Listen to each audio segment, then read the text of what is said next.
Here comes Jesus. This is a 12-week journey through the Gospel of Mark.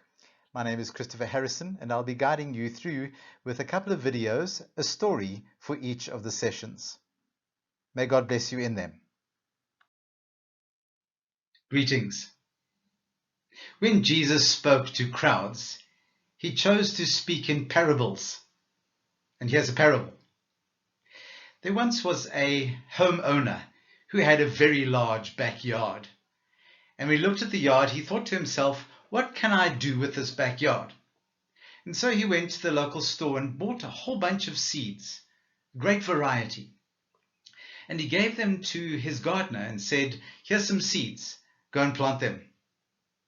They got some compost together from the compost heap that they'd been cultivating, and they began to cultivate the backyard with good soil and then plant the seeds, some in seed trays, some directly in the ground, and so on.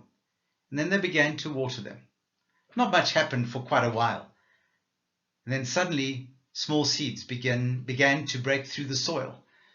And then the seed trays had to have their plants transplanted into the ground. And so they began to grow. There wasn't much for quite a while. But then suddenly, with good watering and good rains from the good soil, the plants began to bear many leaves, much greenery. The abundance was there. Much spinach was produced. And then tomato bushes began to grow.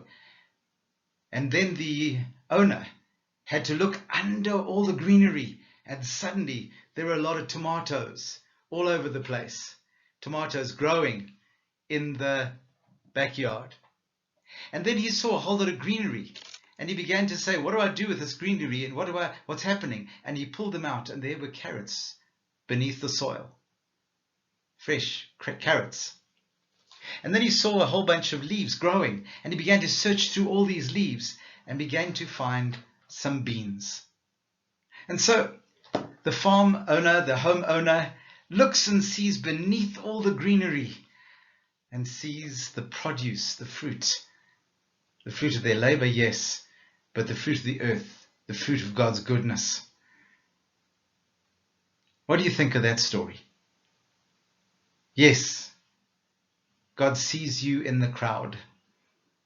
Jesus touched the lives of people who were in the crowd, but knew that beneath each of those persons was something much deeper than just a face in a crowd.